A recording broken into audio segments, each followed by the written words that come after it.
Hello everybody, welcome back to No Man's Sky. My name's Nick from Mashler Gamers, and this is post-commentary. Never done this before, but I had some problems with the recording, and there's just so much to show off in No Man's Sky that, you know, I had to do another episode. So, we are just going into space now. This is actually a different ship that I found on a different planet. I literally found it. And there is the other planet. I went to a lush green and blue world. For some reason I'm firing. I am mining, because you can do that in space. And it's actually really bloody useful, because that Thanium 9, or whatever it's called, you need it to refuel your engines. So I'm bloody glad there's just a bunch of asteroids lying around in space that you can just shoot up and get fuel from. And then I kind of turned around and I'm like, those are ships in the distance, and I'm like, I'm not gonna, I'll go over to the ships, okay. And you just caught a glimpse of what I could, overshot a bit there. You catch a glimpse of what I named my other planet, Proclarush Teonas. It's a reference to Stargate, and it's because, I don't know, it's because its original name kind of reminded me a little bit of it, but you've got a bunch of cargo carrier tankers that kind of go around. It's just so cool to just kind of warp into space and then just see them floating there and actually be able to go up to them. And I think you're able to shoot them up and steal their stuff if you want to be a pirate. But I advise against it, because I actually did that before off camera, and yeah, I got chased down. I got chased down and destroyed, so that's really not a good idea. But you've also got stations. There's just stations in most. Me having a look, trying to have a look what's in that big rock, but my range is not good enough. But there's stations in each system where you can go and you can trade.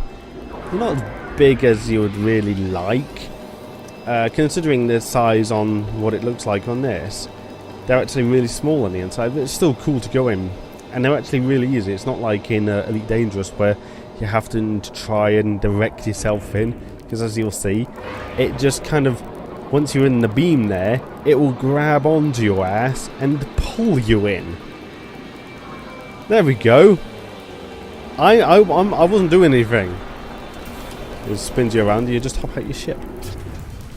Now you can have other ships that kind of turn up while you're in here, and you can actually offer their pilots, you know, money for their ships.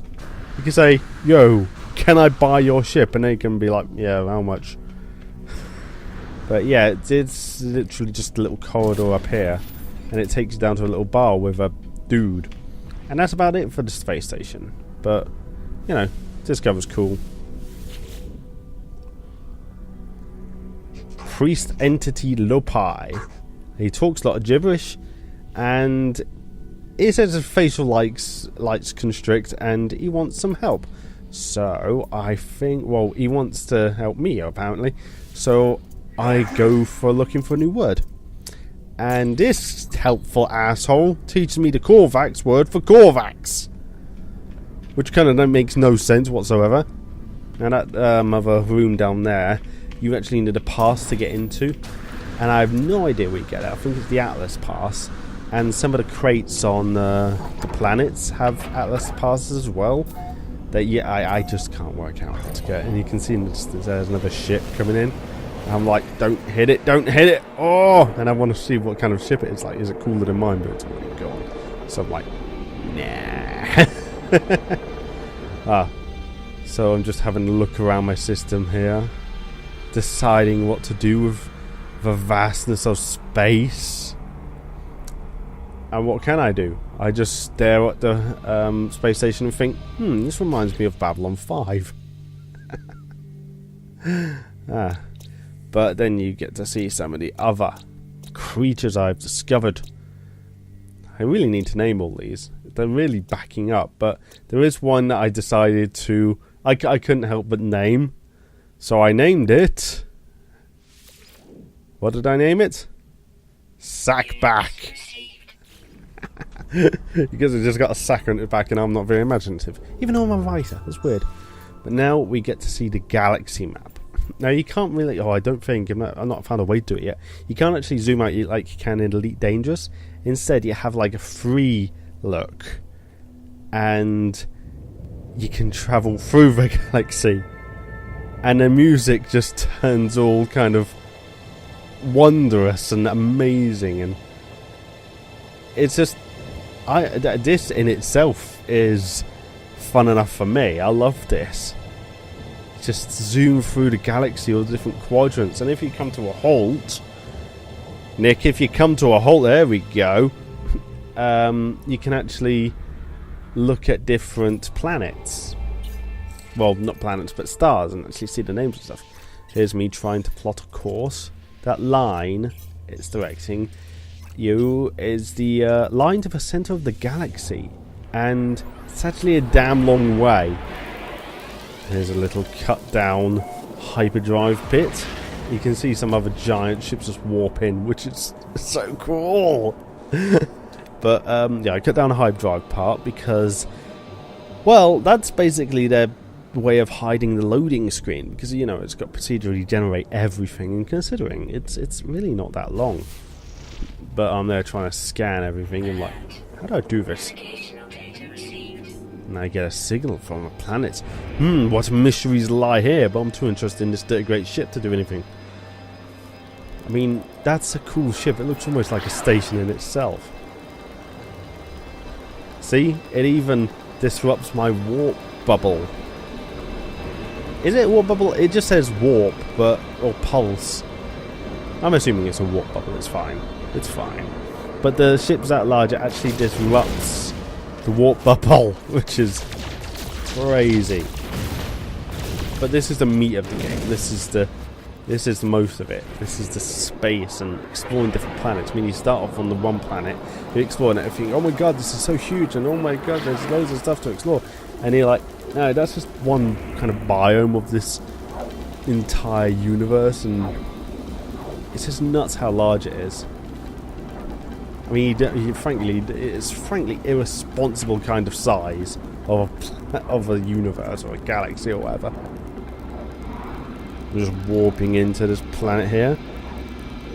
It's not as scary as Elite Dangerous. I mean, yeah, Elite Dangerous, you do drop out of warp when you get too close to a star. But the controls on No Man's Sky seem to feel much easier. I mean, they're more rigid, it feels. But it feels like the ship compensates for you, which is actually works really well. It allows you to concentrate less on having to pilot the ship and more on just flying through a cloud there. That's in itself is really cool, and more just enjoying the experience. I'm heading down to a beacon that I've scanned on this planet. You can see there's water on this planet. I love it when you can see water on a planet. I mean, it just gives it a much more, a bigger feeling of life and this world's living. This is a place where I get out and there's like shit tons of creatures just knocking about. Oh, so I landed on the edge of a crater. Literally on the edge. Half of my ship's half the way off. You get to see some of the more procedural generations. They did do a better job than Sport, though, on the generation of these creatures. Even the weird-looking ones, even the really stupid-looking ones. They did a much better job than Spore did. But then again, we've come on by 8 years or something. I don't know.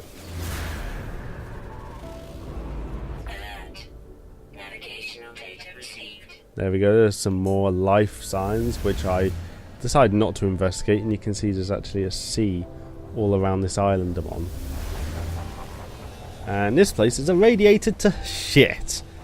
There's even big green glowing rocks, and I think there's actually a ton of plutonium on this planet. I think I might jump in my ship and try to leave, because I'm like, yep, this place is irradiated, screw it.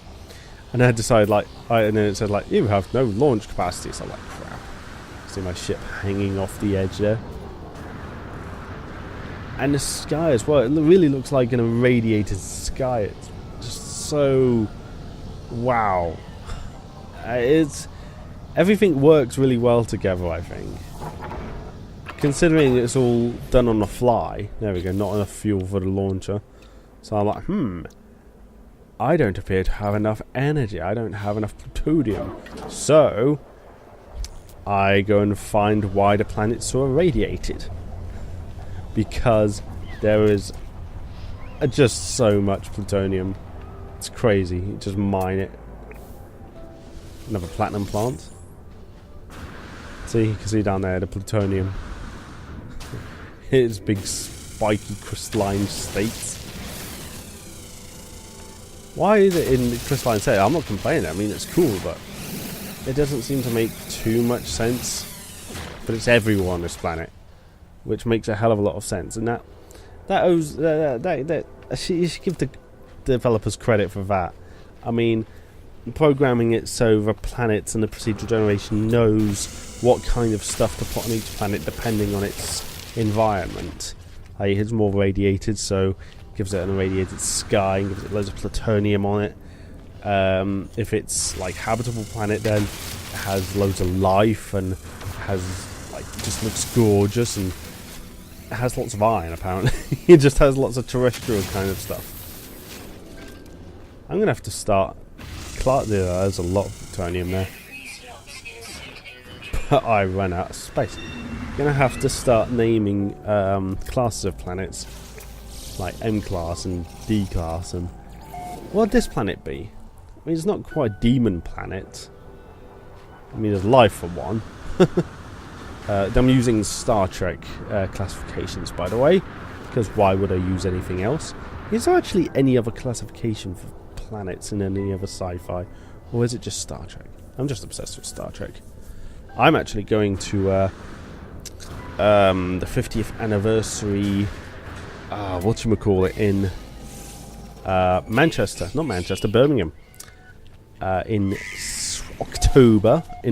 I can't remember what I'm doing, and I've actually booked to meet and have a picture with Will Wheaton and George Takei on the bridge of the Enterprise D and the original Enterprise respectively, and I am so very, very, very, very, very psyched for that. I would have got it with Bill Shatner, but I don't have the money for that. I barely had enough money to pay for everything as it was, but you know, you had to go for it. I had to go for it. I wouldn't, if I had enough money, I would actually I've got what they call the Admiral package, which was I think £3,000. Frankly, ridiculous amount of money, but I would have considered it fully worth it. Anyway, I'm heading off into a bright yellow cloud, and at this moment I'm thinking, the game appears to have broken. There's no space out here. And then I turn around, it's like, oh, there's a planet. So I'm just in a great nebula, which is awesome. I love how you can just fly into space. This game does, I say it reminds me, but it pretty much is this other game I saw like teasers for years ago called Infinity, I think it was called, where you did just fly around in space and you could go to like planets, and it was all procedurally generated, and you see the planets suddenly pop in there because I cut it down because that jump actually took a few minutes, and I jumped in a little bit close and I promptly fly into the atmosphere. I'm really glad that you can't burn up. First time I was entering an atmosphere in this game, I was like, am I going to start losing health? Am I going to start dying? But no, it seems okay. It seems okay. Which isn't very realistic, but, you know, there's a point where you can abandon realism for, you know, gameplay considerations and just fun. And, yeah, this game is fun.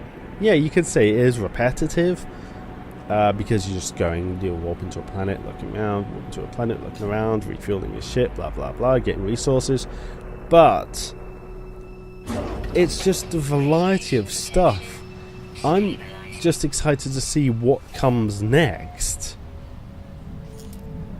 So I landed here, and this seems like a standard kind of world. It's kind of just a little bit barren, but there's life already.